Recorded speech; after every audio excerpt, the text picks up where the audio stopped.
Montreal has allowed 3 or more goals in at least 5, let's see, 6 out of 7, 8 out of 9 games, 6 in a row and 8 out of 9. They've allowed 3 in a row. Wow. So maybe you want to look at Tampa Bay team total over 2.5 there, or it might be 3.5. Maybe you want to parlay the Islanders with Tampa Bay. Not a great payout, but Tampa Bay should seriously wax them. Maybe you want to take a little shot on Tampa Bay on the puck line, and also the Islanders on the puck line. Pays pretty well. You know, if you get a little extra cash from yesterday, do that. But the safe way to go is money line them too, obviously. Ottawa, Minnesota, big game. Minnesota, obviously playing great, right? Playoff team. They've won what? How many in a row? A whole bunch in a row. 1, 2, 3, 4, 6 in a row. Ottawa playing like shit. Obviously, they can't wait. They did just win at Winnipeg, but playing like hell. However, be careful with Minnesota today. That's all I'm going to say. Okay, just be careful with them. I'm going to tell you this. As much as I like Minnesota, as good as they're playing, as good as their defense is, they're scoring goals, they're not allowing goals. Ottawa's defense is not great. They don't have a lot of goal scorers. Seems pretty easy on paper. Minus 200. I'm telling you this. I'm taking a shot with Ottawa today, right? I'm not going to go big on it, but I'm taking a shot with them. I'm actually thinking about maybe just taking a shot and throwing another surprising team here with them on the money line. It pays very well. Like we're talking over, I think it pays over 10-1 on a 2-team parlay. We'll get to that team next, actually. We'll just talk about that one next. Vancouver going into San Jose. A San Jose team win 2 in a row. Vancouver has lost, I don't even know, I lost count, 10 in a row, I think. They've scored 5, 6, 7 goals in the last 3, 6, 8, 9 games. 7 goals in the last 9 games. Obviously, every one of those games except for that first one where they lost 5-2 have gone under the posted total here.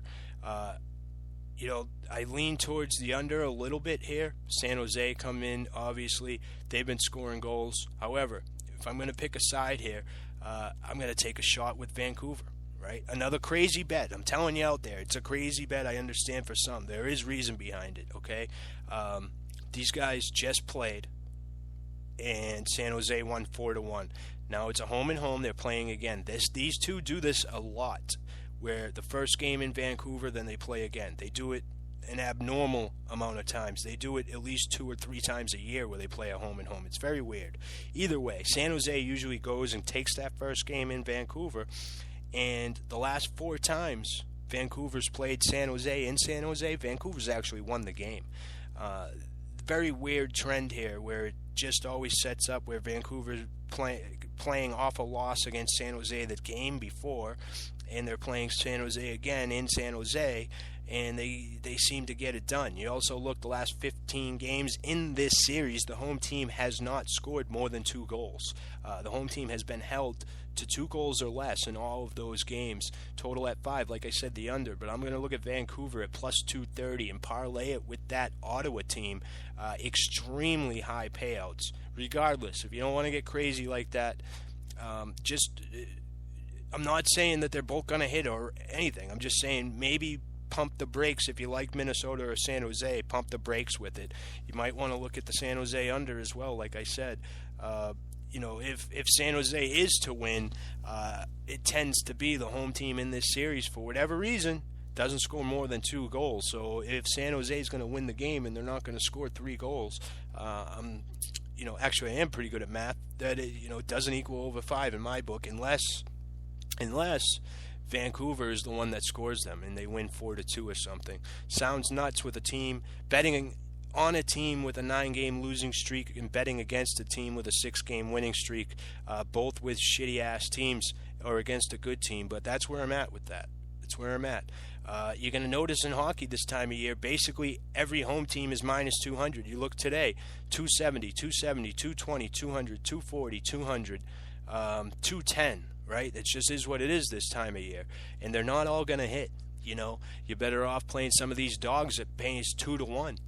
You'll notice it. You'll see it, and you'll notice that some of these dogs are going to hit. You just got to find out, which ones are. I'd be extremely shocked if all these minus 200 lines hit tonight. Really, I would. So hopefully it's the ones that I'm betting against, where I'm taking Ottawa, I'm taking Vancouver, putting it maybe in a little parlay, maybe split it, obviously play them a little bit straight, and then maybe split the money into a parlay. I'm talking less than a unit altogether there. So that's where I'm at with that. Arizona, Dallas, going down into Dallas, an Arizona, a scrappy Arizona team that's playing much, I don't want to say much better, but playing better than they were against a Dallas team that's sort of starting to turn it on right now. They just played last week in Arizona. Arizona got the win 3-1. Now they're back home in Dallas. If someone could tell me the last time Phoenix beat Dallas at home, I'll be impressed, because I actually didn't even really look into it. I sort of skipped over this game. The line was too much, and I didn't really want to lay that price with Dallas at home. But now that I just doing this on the air, I want to actually see when the last time it happened, because from what I can see without digging into it, I can't see when they actually beat them. So let's go back 20 games. Let's see, last time 2012, they lost 6 straight there. Most of these games going over, actually, with Dallas scoring 4 or more goals in 4 of those 6 games. So putting up some offense against the Arizona team. However, I'm going to pass on that one, stay far away from that one. The other one, Calgary, after getting shellacked by Anaheim last night to the tune of 8-3, get a quick turnaround against the Kings tonight. It's so unfortunate. That's a brutal back-to-back, and so many teams have to do it. We play Anaheim one night, then the Kings the next. Surprisingly, Calgary 5-5 in the last 10 against the Kings. They have won in LA, and they've had, they usually get killed they play the second game in 2 nights. However, I'm not ready to back them. I'm also not ready to back a Kings team that's lost 4 or 5 either and lay 270. So I'll be skipping over that one. But basically, in general there, like I said, I like the Islanders, maybe the team total, maybe on the puck line. I like Tampa Bay the same way, maybe a parlay, maybe play them straight. Talked about that San Jose under a little bit also. And then with the 2 dogs with Ottawa and Vancouver. How about baseball? We got some baseball tonight for all you baseball junkies out there. And this is going to become basically strictly a baseball-infested podcast for the summer, where it's just going to be a lot of numbers. Daily fantasy will go over all that stuff. But if you're a baseball fan, I can guarantee you I will bring it each and every day, and there will be few better than what you will hear on here as far as information. Not a lot of free plays, but a lot of information, that you can use wisely. Give you some tips on when to back teams, when to back players in certain situations, what teams are hot against lefties, what teams aren't, what teams bullpens, what teams middle relievers are struggling, what middle relievers are playing good, stuff like that I'll tip you off to. But, as far as straight plays, not too many of them. But tonight, like I mentioned, in Las Vegas, Nevada, we got the Chicago Cubs and the New York Mets battling it out. This is a client play. Cubs, dreadful, absolutely dreadful spring. But you could say the same for the Mets. For those who don't know, unless if you're a Mets fan, obviously, the Mets lost 10 in a row in the spring. Okay, they've lost 10 in a row. They're not scoring runs. They're minus 36 run differential. They've scored 121 runs, which is really bad. I think only Miami has scored less than that. And they're just not winning games, really. And then the Cubs, every day's a party there with weird stuff going on with John Madden. And what's that resulted in? Well, not a great spring, 10-17. They have played better of late. They got the run differential equal. They've scored 158 runs. Both have let up 157. So I like the Cubs to get it done here in this game. They usually play well in this Las Vegas game, so watch out for that. Then you got Milwaukee going into Houston actually, as in Minute Maid Park game in Minute Maid Park at home. Houston back in Texas today. Last night they flew in with their family, all that stuff, and now they got to play a game. So put down the kids. You get the headache from what's been going on the last 3 months.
Not scoring much against an Angels team, 15-8 on the spring, not bad at all.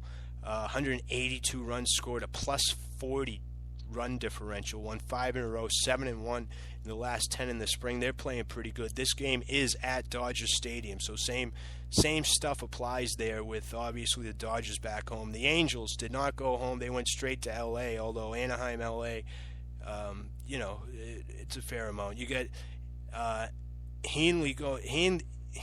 Heaney going for L.A., who's had a pretty decent spring, actually. A whip of like 1.5, ERA below 3 through 14, 15 innings, going up against, what they hope to be their number 3 starter out there in L.A., Scott Kazmir, who, frankly, notoriously in the spring, in his career, a 4.5 ERA, which isn't so bad, actually. His whip was usually 1.5. That was lifetime through 40 games. This spring, not so much. 11 innings pitched through 4 starts, 12 strikeouts. The strikeouts are up a little bit. The whip over 2, ERA of 7.5. Not pitching very well, but some pitchers can turn it around. But from what I heard, none of those starts, Kazmir was only throwing fastballs or just working on stuff. He just seems to not have it. Not a lot of life on the fastball. The breaking ball is not digging too much. It's not a heavy ball. What I mean by that is, like, you hit it, the hitters hit it, and it goes directly into the ground. It's a heavy ball, an uncomfortable pitch to hit. Not working for him. Angels playing well. They're fielding a decent lineup tonight.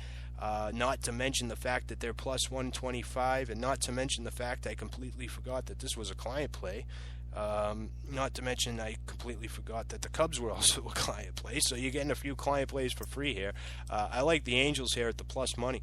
Give me a shot with the Angels. Dodgers, the number 1 team in the league at not giving a fuck on certain nights. And here's a perfect spot for them. They come back home, families there in L.A., all the same bullshit.